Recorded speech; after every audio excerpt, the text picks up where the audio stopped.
Big boss season 9 లో 6వ వారం ఎలిమినేషన్ లో భాగంగా భరణిని అన్ఫైర్ ఎలిమినేషన్ చేసి బయటకు తీసుకొచ్చారు. ఇక విషయం పక్కన పెడితే ప్రస్తుతం ఒకటే ఏడుపు ఏడుస్తుంది లైవ్ లో తనుజ.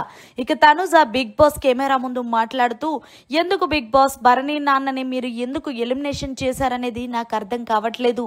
ఆయన ఒక టాప్ 5 కంటెస్టెంట్, కానీ ఆయన ఇలా ఎలిమినేషన్ చేస్తారని అస్సలు ఎక్స్పెక్ట్ చేయలేదు అంటూ తనుజ తన బాధను కెమెరా ముందు చెప్తుంది. అంతేకాకుండా, నాన్న మీరు చాలా చిక్కుపోయారు, అలాగే మీకు ఈ మధ్యన బాండింగ్స్ వల్లే మిమ్మల్ని మేము చాలా ఇబ్బంది పెట్టాము, మమ్మల్ని క్షమించండి, మీరు షూటింగ్కి వెళ్ళండి, నేను కప్పు తీసుకొని మీ దగ్గరికి వస్తాను, అలాగే మీరు మంచిగా ఫుడ్ తినండి నాన్న, ముందుగా రెస్ట్ తీసుకోండి నాన్న, ఐఎమ్ రియల్లీ సారీ, నేను ఈ వారం రోజులు కూడా మీతో మాట్లాడలేనందుకంటూ బోరిన విలిపిస్తుంది లైవ్ లో తనుజ. నిజంగా తనుజ కెమెరా ముందు ఏడుస్తుంటే ఆటోమేటిక్గా చూసిన వాళ్ళకి ఎవరైనా సరే కన్నీళ్లు పెట్టుకోవాల్సిందే. అంతేకాకుండా ఈ సందర్భంగానే రాము అక్కడికి వచ్చి తనుజాని కంట్రోల్ చెయ్యాలి అని అనుకున్నప్పటికీ కూడా తనుజాని కంట్రోల్ చేయడం రాము తరమే కాదు, హౌస్ లో ఉన్న ఎవరి తరం అవ్వట్లేదనే చెప్పాలి. ఎందుకంటే తనుజ అంత ఎఫెక్షన్ పెట్టుకుంది భరణి మీద. ఏది ఏమైనప్పటికీ బిగ్ బాస్ హౌస్ లో ఒక అన్నయ్యో ఒక చెల్లో లేకపోతే ఒక ఫ్రెండో అని చాలా సీజన్ లో చూసాం, గానీ నానా అని మొదటి సీజన్ లో, అది కూడా బిగ్ బాస్ సీజన్ 9 లో చూసామనే చెప్పాలి.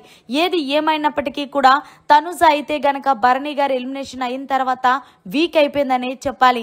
మీరు ఏదైతే నాకు చెప్పారో, నాలో మీరు బాండింగ్ చూడొద్దు అని, అలాగే ఎమోషన్స్ పెట్టుకోవద్దన్నారు కాబట్టి ఈసారి కొత్త తనుజని చూస్తారు నాన్న, మీకు ఎలా అయితే ఇష్టం అనుకున్నారో అలానే నేను ఉండటానికి ట్రై చేస్తాను అంటూ తనుజ కెమెరా ముందు కన్నీళ్లు పెట్టుకుంటుంది.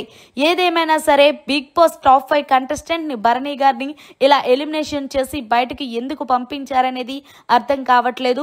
మరికొంతమంది అయితే వైల్డ్ కార్డ్ ఇవ్వాల్సిందే అంటున్నారు. మరి మొత్తానికి తనుజ తన బాధను వ్యక్తపరుస్తున్న దానిపై మీరు ఏమంటారు? అలాగే భరణి తనుజ వీళ్ళిద్దరు కూడా 100% జెన్యూన్ అనే తెలుస్తుంది. కొంతమంది ఫేక్ బాండింగ్ అని అన్నారు.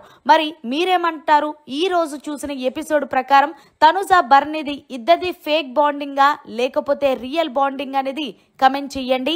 మరిన్ని లేటెస్ట్ లైవ్ అప్డేట్స్ కోసం చూస్తూనే ఉండండి మీడియా కార్నర్.